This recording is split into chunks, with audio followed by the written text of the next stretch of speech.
Olá pessoal, tudo bem? Aqui no canal de Logística nós temos vídeos e novidades toda semana. Então, por favor, veja os assuntos do seu interesse.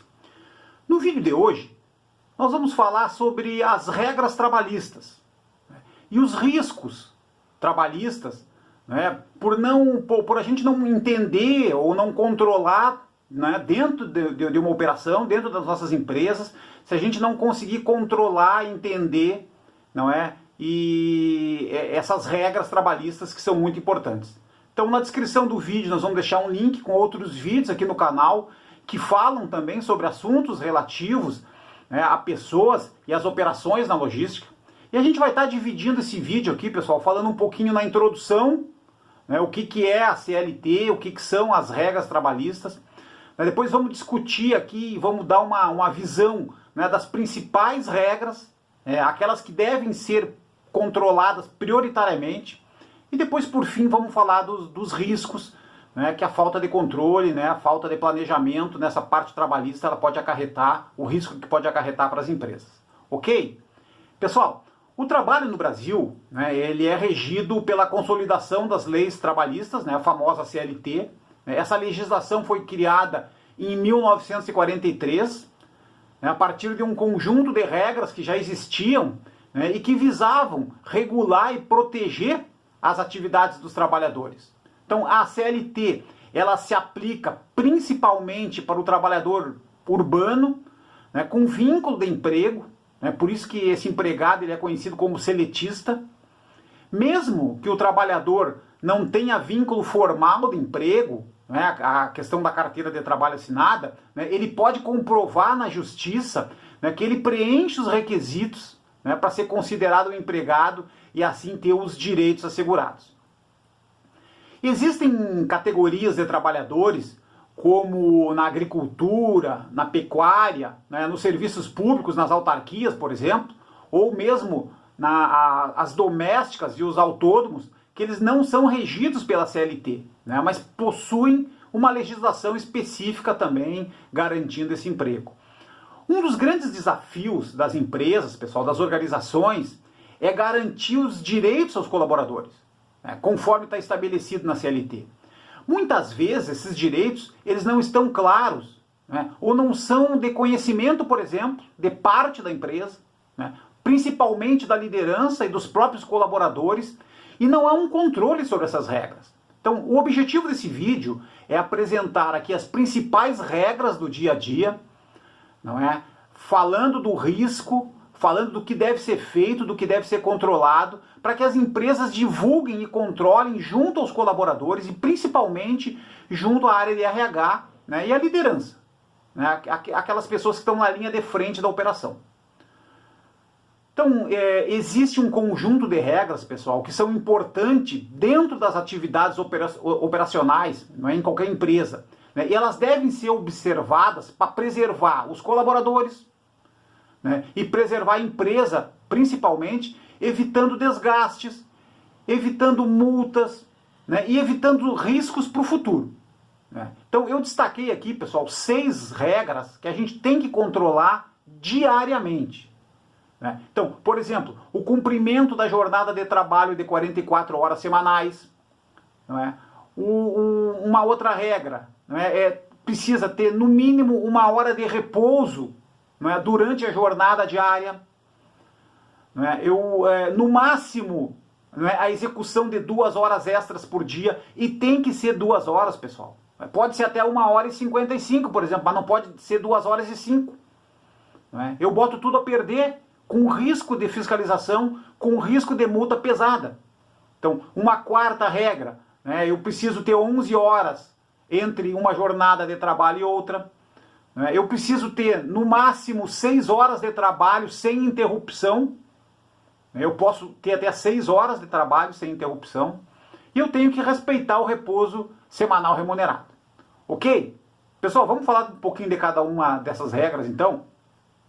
A primeira, né, que é a jornada de trabalho de 44 horas semanais. De acordo com a CLT, a jornada de trabalho deve ter a carga horária de 44 horas na semana. Né? Ou seja, o colaborador deve permanecer na empresa somente durante esse período. Caso seja necessário uma carga horária maior, o funcionário deve receber como hora extra. Então, essa jornada normalmente é dividida entre a segunda e a sexta-feira ou entre a segunda e o sábado. Por exemplo, né, se for entre a segunda-feira e o sábado, né, um exemplo, né, começaria às 7h30 da manhã, né, vai até às 12h30, faz uma hora de repouso, né, retorna às 13h30 e vai até às 16h30. Né, de segunda a sábado, né, vai dar aí a regra, né, correta do cumprimento das 44 horas semanais. Né? Então, isso é o que significa uma jornada semanal. A segunda regra, né, pessoal, tem que ter 1 hora de repouso dentro da jornada. Então, é obrigatório, né, é obrigatória a parada de 1 hora de intervalo, né, durante a jornada de trabalho. Né? Esse período ele deve ser reservado para descanso, né, algum lazer, né, mesmo para a refeição dos colaboradores. Então, só reforçando, tá, pessoal, a multa, a fiscalização do Ministério Público, do Ministério do Trabalho, né, ela é válida. Né, eu posso receber uma multa, a multa pode ser aplicada pelo não cumprimento, né, ou mesmo se nós pecarmos, se nós falharmos em 1 ou 2 minutos, por exemplo. Em vez da 1 hora, essa 1 hora ser 58 minutos, 55 minutos, né? Então, mesmo eu dando repouso, né, eu errei e não cumpri exatamente 1 hora. Então, esse cuidado tem que ter, não só com o cumprimento da hora, mas principalmente com o rigor do horário. A terceira regra, né, pessoal, o máximo de 2 horas extras por dia. Né? A empresa, então, ela pode convocar os colaboradores a executar no máximo 2 horas extras por dia, né, de acordo com a necessidade do serviço. Então, de novo, qualquer minuto a mais pode ser considerado uma infração. Então tem que ter muito cuidado, são 2 horas. Né? Então controla, né? Por isso que a gente fala em controle. Né? Então já faz 1 hora e 55 minutos. Né? Orienta o colaborador, orienta a liderança a controlar. Né? Uma quarta regra, né, pessoal?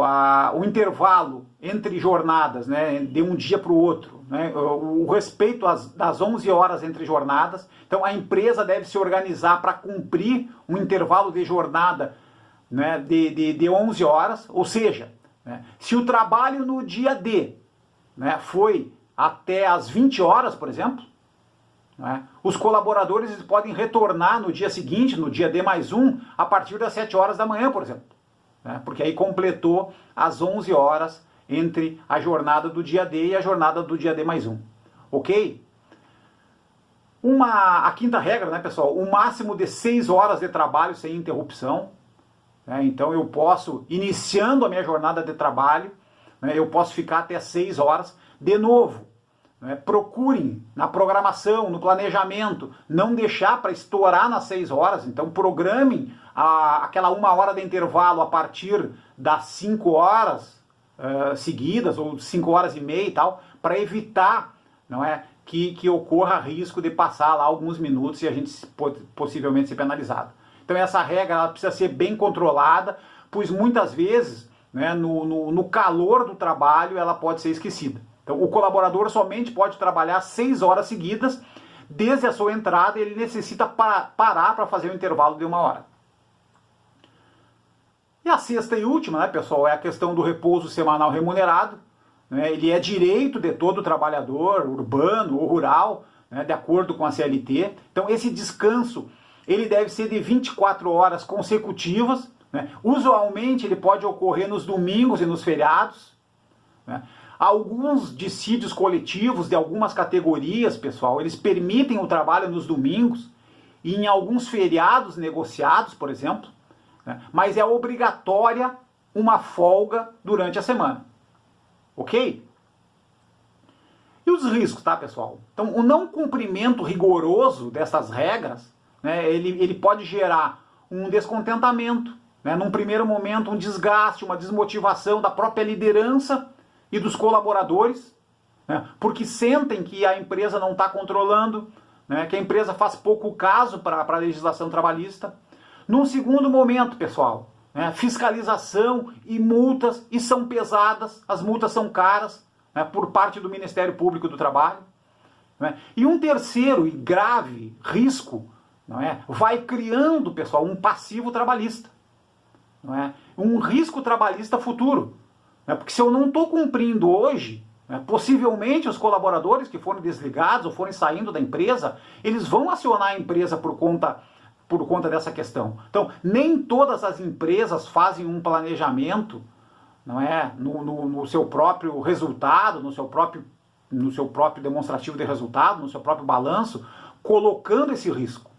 Né? Então, é uma situação grave que pode contribuir negativamente para a empresa no futuro. Ok? Pessoal, obrigado então pela participação nesse vídeo. Procuramos falar sobre as regras trabalhistas mais importantes para o dia a dia, não é? E quais são os riscos trabalhistas do não cumprimento rigoroso dessas regras. Ok? Muito obrigado.